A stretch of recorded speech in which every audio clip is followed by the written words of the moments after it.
사도신경으로 신앙 고백 드림으로 새벽 예배 시작합니다. 전능하사 천지를 만드신 하나님 아버지를 내가 믿사오며 그 외아들 우리 주 예수 그리스도를 믿사오니 이는 성령으로 잉태하사 동정녀 마리아에게 나시고 본디오 빌라도에게 고난을 받으사 십자가에 못 박혀 죽으시고 장사한 지 사흘 만에 죽은 자 가운데서 다시 살아나시며 하늘에 오르사 전능하신 하나님 우편에 앉아 계시다가 저리로서 산자와 죽은 자를 심판하러 오시리라. 성령을 믿사오며 거룩한 공회와 성도가 서로 교통하는 것과 죄를 사하여 주시는 것과 몸이 다시 사는 것과 영원히 사는 것을 믿사옵나이다. 아멘. 이 아침에 우리에게 주시는 하나님의 말씀은 누가복음 21장 20절에서 28절 말씀까지입니다. 누가복음 21장 20절에서 28절 말씀까지.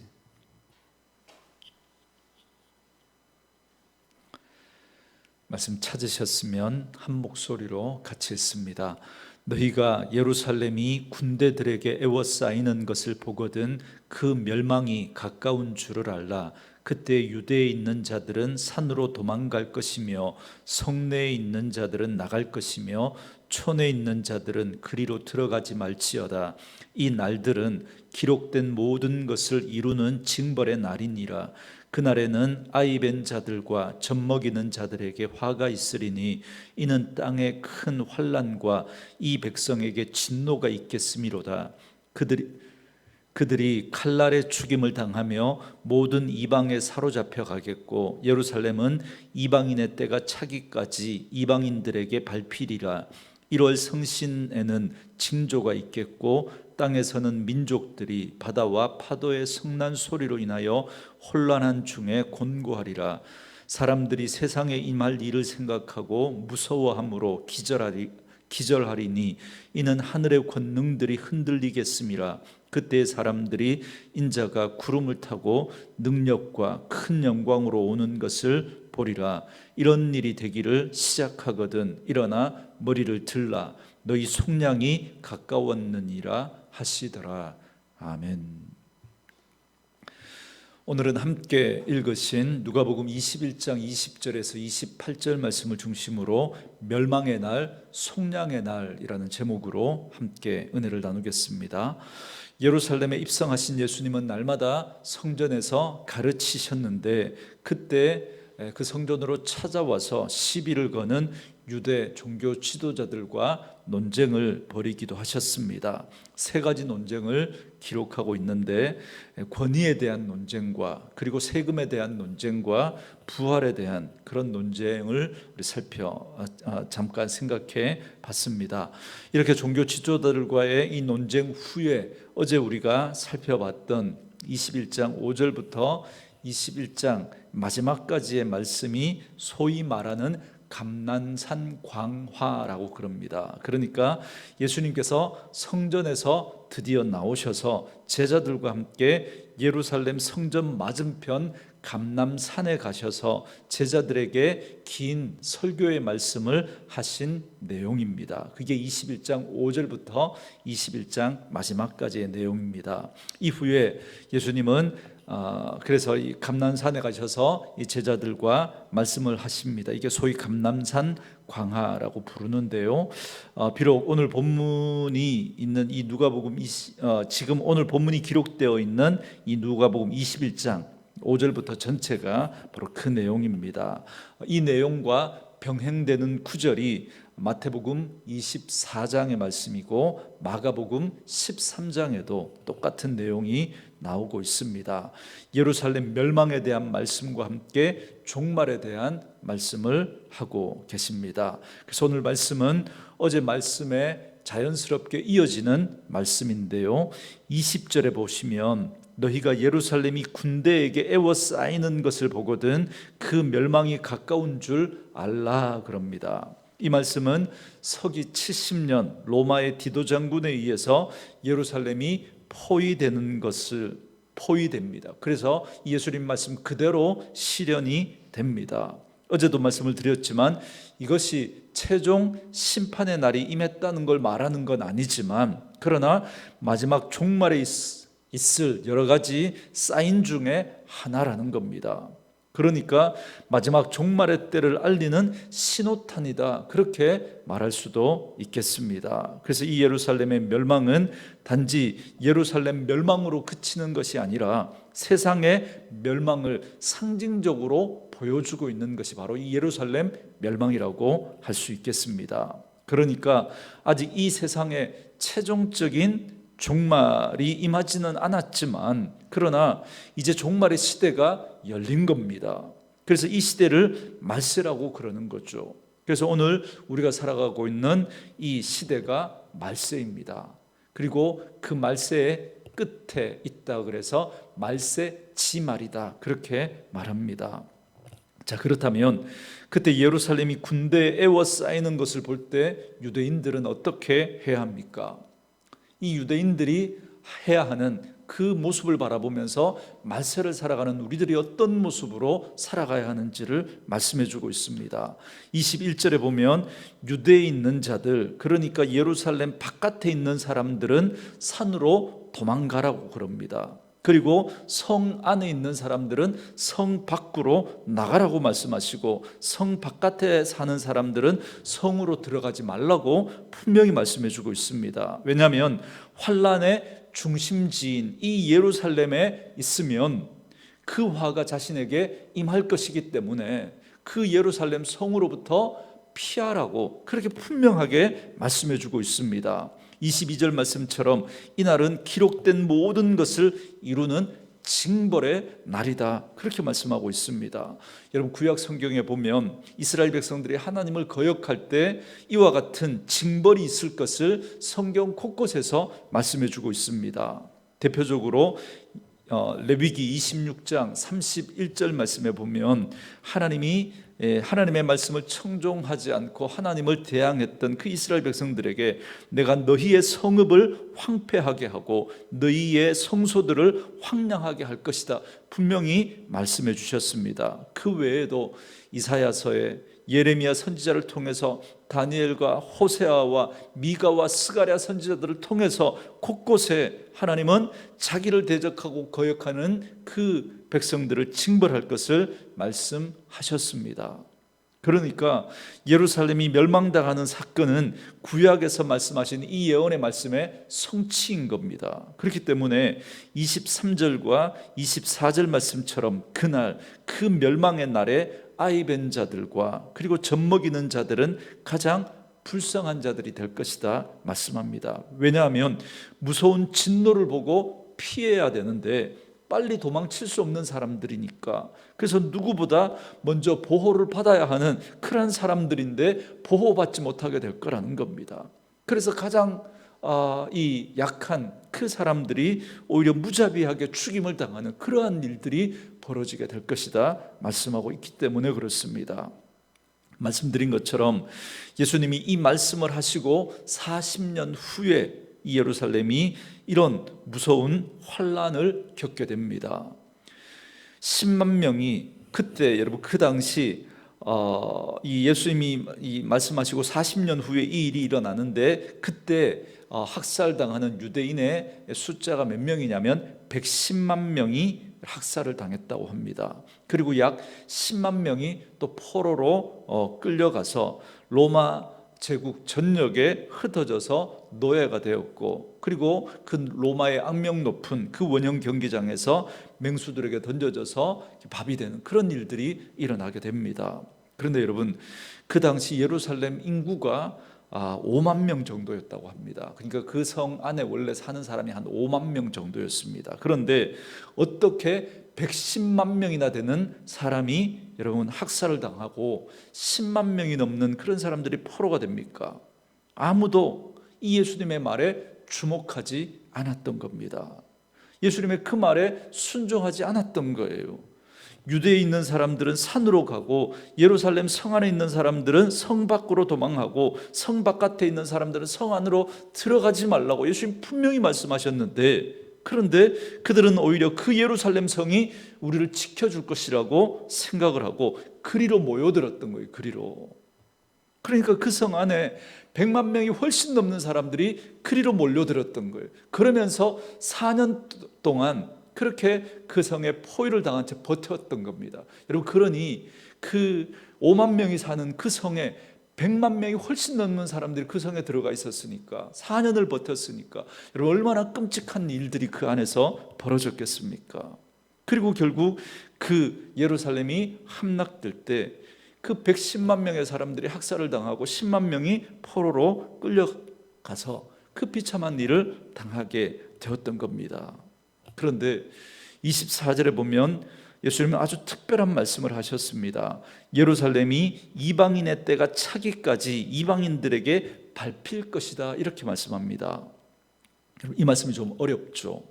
이게 어떤 의미냐면, 일단 우리가 알 수 있는 건 이방인의 때라고 하는 어떤 기한이 주어졌다라는 걸 알 수 있습니다.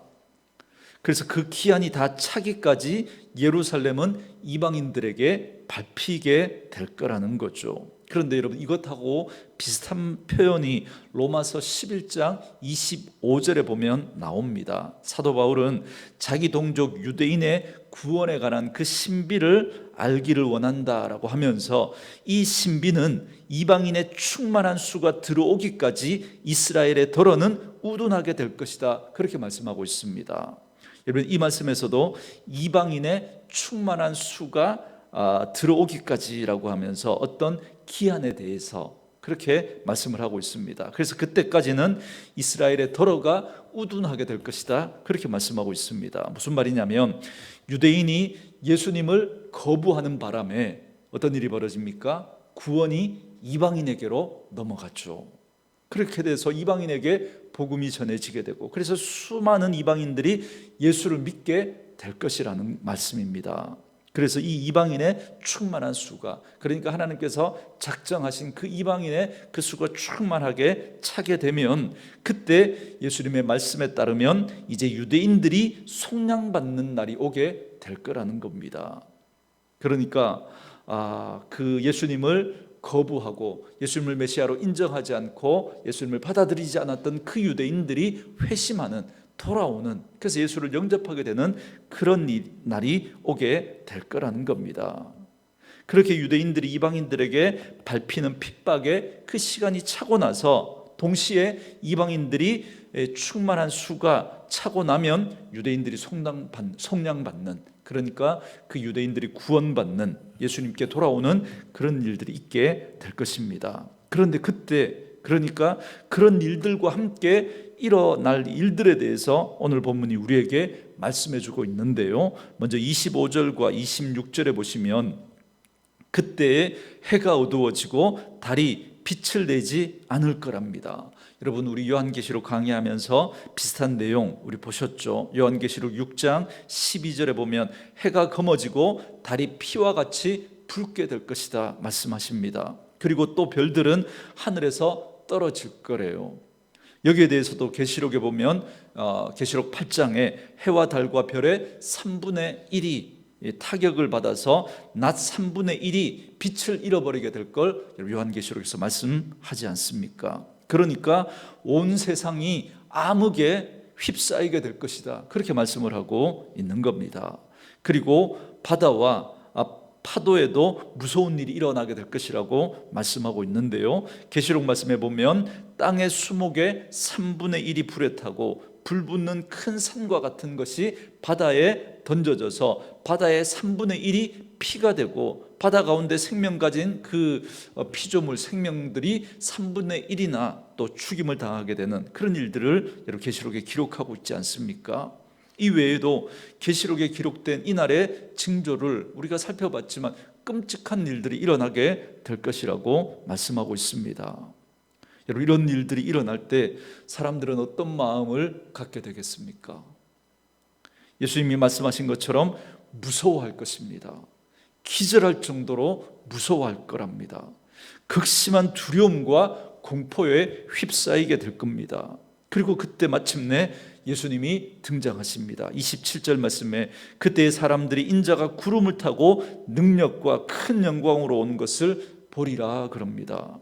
성경에서 여러분 구름은 하나님의 임재를 상징하는 것 아닙니까? 그래서 예수님께서 구름을 타고 하나님의 능력과 영광을 가지고 이 땅에 오실 거랍니다. 그래서 사람들이 그것을 보게 될 거라는 거예요. 마침내 예수님이 재림하실 것을 말씀해 주고 있는 겁니다.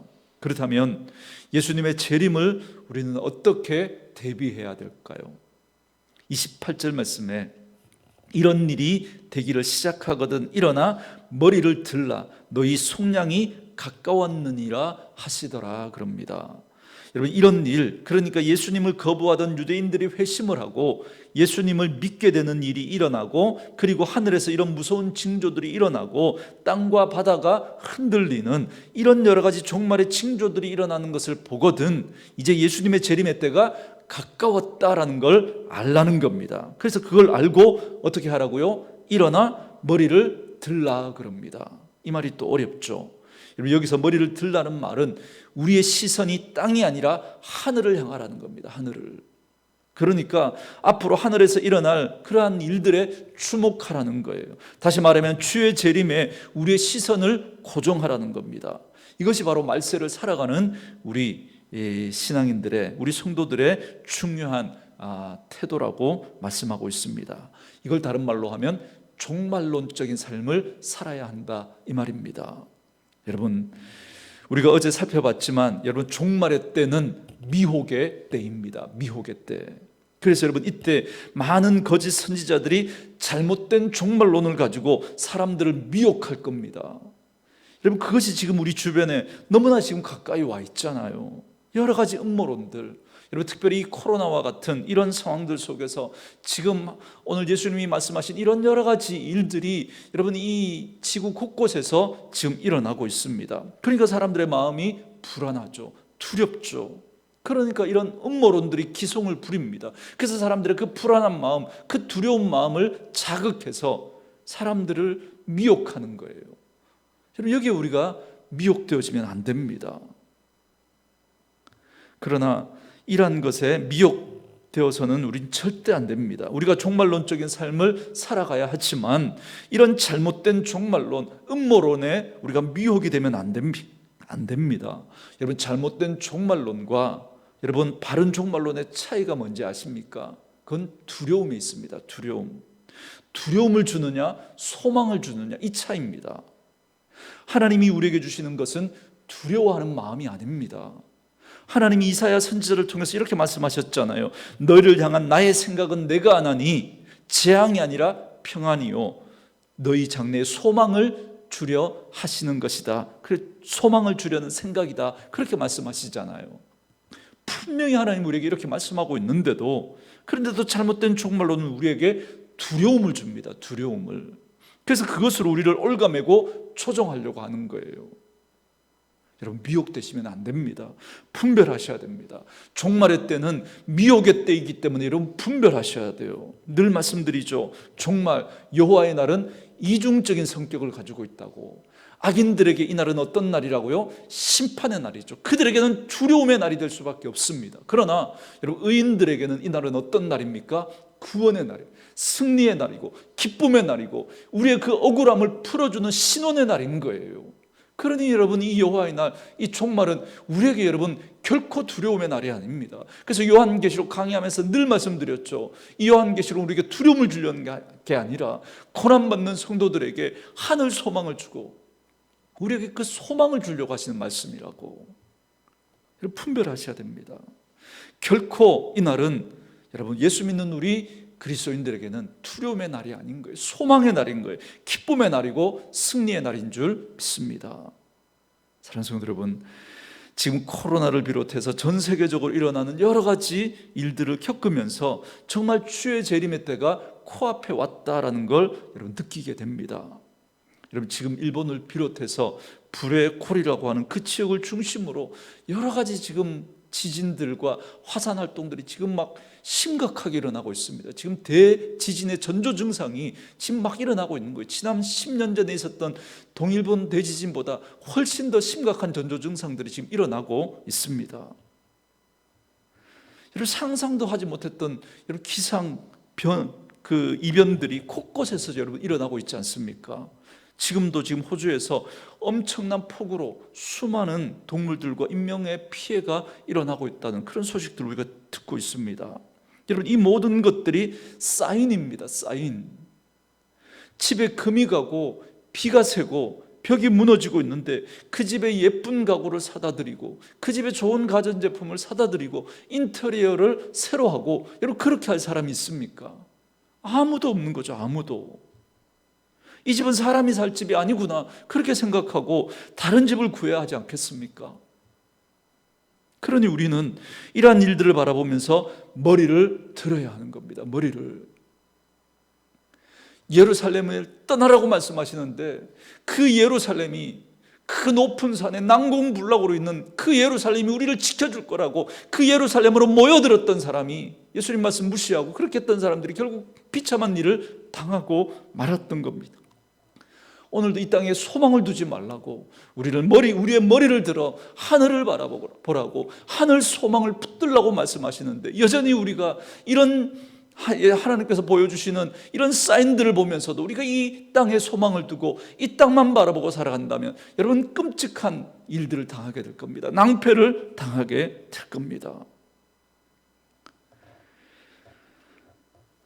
예수님의 이 말씀을 들었던 당시 유대인들은 아무도 그 말을 믿지 않았습니다. 자신들 눈앞에 세워져 있는 그 크고 웅장하고 화려한 그 성전은 무너지지 않을 거라고 생각했고, 그리고 높은 산 위에 견고한 요새처럼 세워졌던 그 예루살렘이 자신을 지켜줄 거라고 생각하고 그리로 모여들었던 거죠. 그래서 결국 그들은 끔찍한 일을 당하고 말았습니다. 그러나 정말 이 예수님의 말씀에 순종했던, 실제적으로 순종하고 그 예루살렘을 떠났던 사람들은 목숨을 구할 수 있었습니다. 여러분, 오늘 우리도 마찬가지입니다. 지금 전 세계 곳곳에서 일어나고 있는 이 말세의 징조들을 보면서 다시 한번 오늘 이 말씀을 깊이 묵상하고 붙들 수 있기를 바랍니다. 염세적으로 이 세상은 살라는 말이 아닙니다. 하늘 백성답게 착하고 좋은 모습으로, 그리고 고난 가운데서도 당당하게 매력적인 그리스도인의 삶을 우리가 이 세상에서 살아가시되, 그러나 우리의 머리를 드셔야 됩니다. 우리의 머리를. 이 땅이 아니라 하늘을 소망하며 하늘 백성답게 살아가야 합니다. 여러분, 종말을 생각할 때 여러분은 두려우십니까? 아니면 자꾸 소망이 생깁니까? 정직하게 한번 물어보십시오.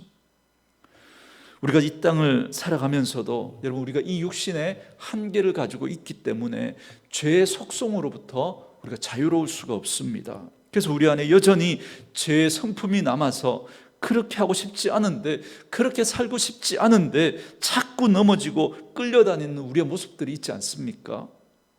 그러나 주께서 재림하실 때 우리는 속량을 받게 될 겁니다. 그날은 속량의 날입니다. 여러분, 속량을 받는다는 말은 우리 안에 있는 이 죄의 속성, 이 죄의 성품이 완전히 없어지고 온전한 거룩한 그 모습으로 바뀌게 될 거라는 겁니다. 여러분, 요한계시록 21장 5절에서 예수님 말씀하신 것처럼 만물을 새롭게 하는 날이 될 겁니다. 새롭게 될 거예요. 정말 이 죄의 속성 때문에 어쩔 수 없이 끌려다니던 그런 우리의 모습들이 달라지게 될 겁니다. 그때 우리는 거짓없이 사랑하게 될 거고요, 시기하지 않고 경쟁하지 않고 다투지 않고 싸우지 않고 서로 섬겨주고 세워주고 높여주고 인정하고 칭찬하고 그렇게 살아가게 될 겁니다.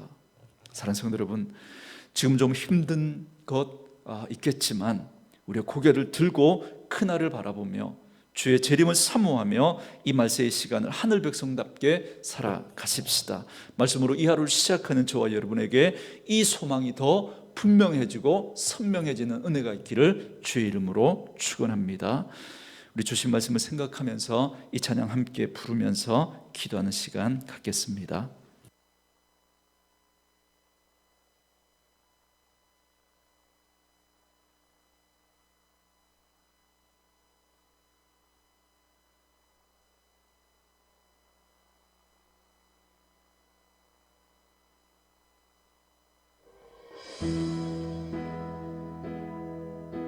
나 지금은 비록 땅을 버타며 살지라도 내 영혼 저 하늘을 디디며 사네. 내 주님 계신 눈물 없는 곳, 저 하늘에 숨겨둔 내 소망 있네. 보고픈 얼굴들, 그리운 이름들 많이 생각나. 때론 가슴 터지도록 기다려지는 것. 내 아버지 어른품 날 맞으시는 저 하늘에 쌓둔 내 소망 있네. 주님 그 나라에 이를 때까지 순례의 걸음 멈추지 않으면 어떤 시련이 와도 나 두렵지 않네. 주와 함께 걷는 이 길에